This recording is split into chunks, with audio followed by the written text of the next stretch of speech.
Olá pessoal, tudo bem com vocês? Eu sou o professor Cláudio Marcelo e na aula de hoje nós trataremos sobre folha de pagamento. Como que seriam os cálculos mais básicos relacionados à folha de pagamento e qual que seria o impacto desses cálculos dentro da contabilidade. Vamos lá estudar um pouquinho sobre isso? Para que seja possível a simulação desta condição da folha de pagamento, eu inseri alguns dados aqui hipotéticos para que nós possamos fazer alguns cálculos juntos, eu demonstrar para vocês como que seriam esses cálculos, né? Então, partindo-se do princípio que nós tivéssemos algumas informações, como por exemplo, né? Houve a contratação de um funcionário no mês de setembro do ano 1. Nesta empresa em que houve a contratação deste funcionário, a contabilidade ainda não havia realizado os cálculos e as contabilizações das estimativas de férias e de 13º salário. Daí a pergunta é como ficariam os cálculos e a contabilização, né, destes valores em novembro do ano 1. E vamos simular ainda que essa empresa ela está enquadrada no lucro presumido. Tá ok? E os cálculos para o lucro real seriam semelhantes do ponto de vista dos percentuais, pelo menos, envolvidos na folha de pagamento. Bom, quando nós tratamos de lucro presumido ou lucro real, um dos percentuais envolvidos ele diz respeito ao que é chamado de INSS patronal. Né? Então, as empresas elas devem contribuir para o INSS, contribuição previdenciária, e no lucro real, o limite é mais... Lucro real, lucro presumido, o limite situa-se ali entre 28,8%, dependendo de um fator chamado de RAT, né, que é o risco do ambiente de trabalho. Isso daqui pode mudar para 27,8%, 26,8%, ou ainda... normalmente é 26, 27 ou 28,8%. Então, esse cálculo inicial seria 28,8% sobre o salário do funcionário. Aqui, hipoteticamente, vamos de uma maneira lúdica chamar este funcionário de... é o senhor Rinoceronte. Ele foi contratado com um salário de R$5.000.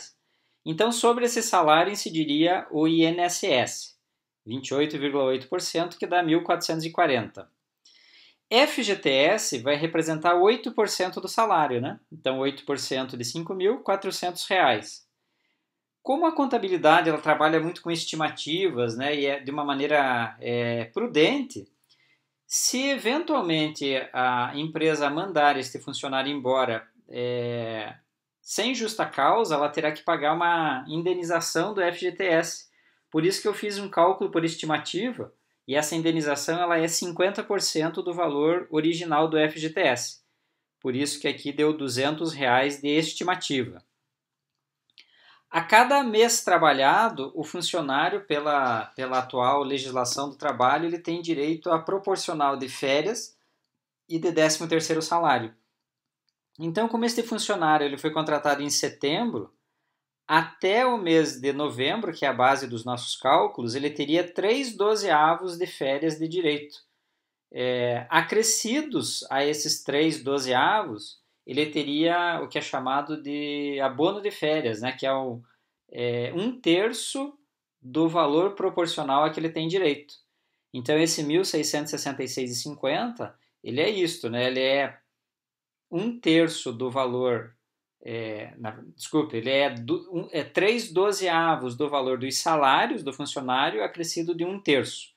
Por isso que deu 1.666,50. Sobre esse valor, nós calculamos o INSS. Então, 28,8% deste 1.666 deu o R$480. O FGTS, né, o FGTS normal, 8%.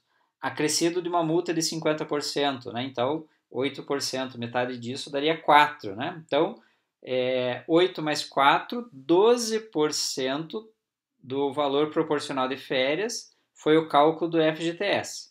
Então, é o FGTS normal de 8%, mais 50% de indenização em caso deste funcionário ser mandado embora.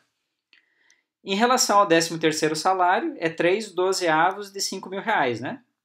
O cálculo é bastante simples. seria pegar os 5.000, dividir por 12 e multiplicar por 3, eu já teria esta proporcionalidade.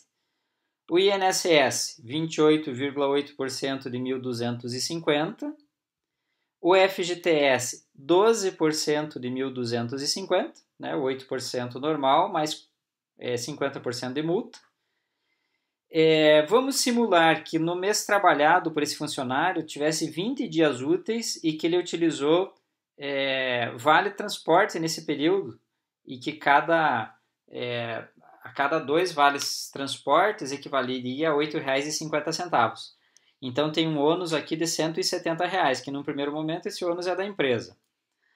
20 dias trabalhados e ele também utilizou-se do vale-refeição, que é R$ 15 por dia, daria R$ 300 de vale-refeição. Se nós somarmos então todos esses valores, a grosso modo, aquele funcionário que inicialmente foi contratado por R$ 5.000 e que neste período, né, de setembro a novembro, não havia sido calculadas as estimativas de férias e 13º e os encargos, ele está custando para a empresa R$ 11.616,50. A parte que nós podemos descontar do funcionário, né, neste exemplo hipotético.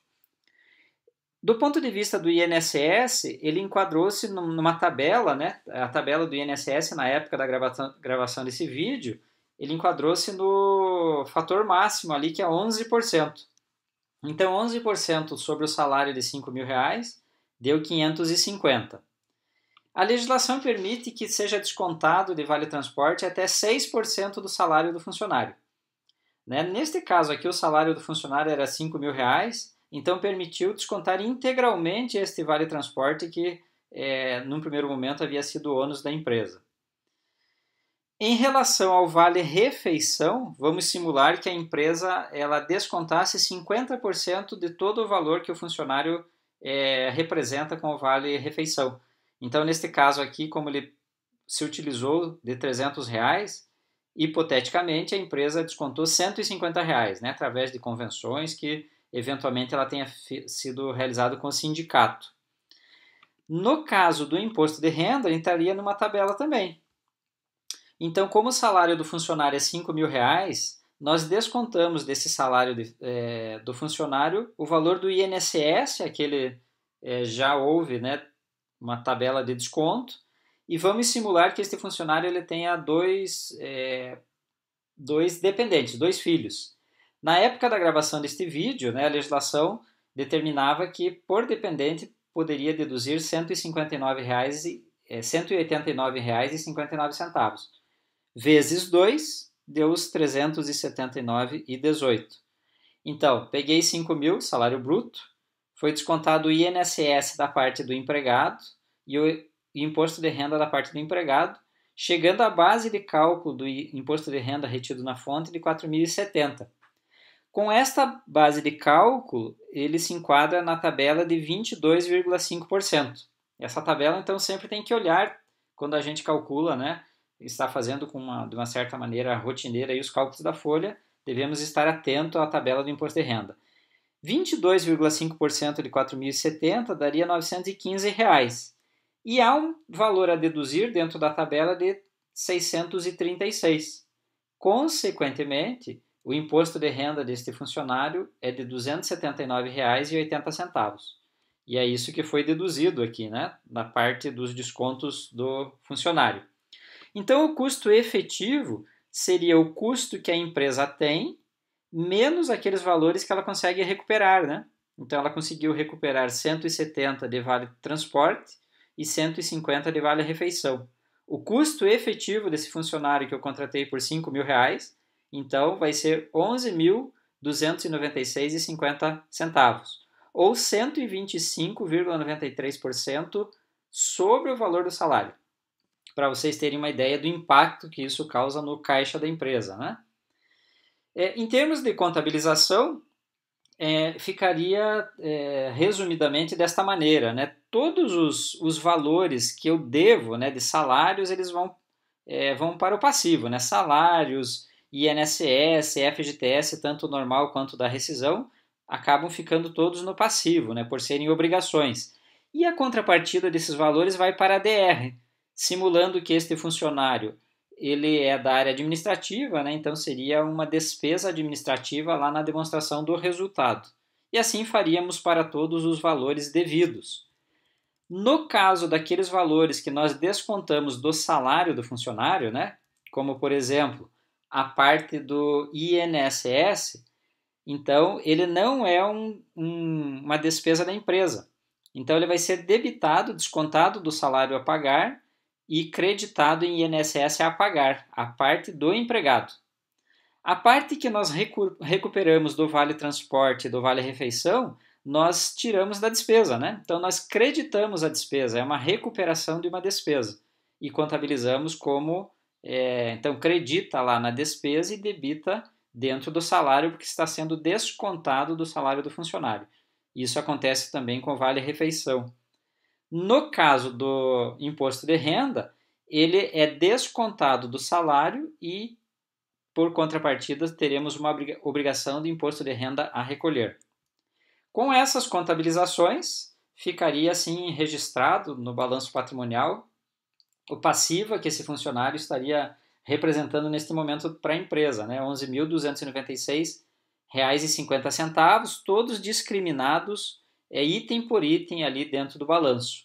E, consequentemente, na DR, teríamos esse total também de despesas ali, todos devidamente escriturados e discriminados. O que significaria dizer que a empresa teria que ter este valor de caixa, né, para conseguir fazer frente a esta obrigação, né, de tudo que representou estes valores para a empresa em dado período de tempo. Então, o que acharam?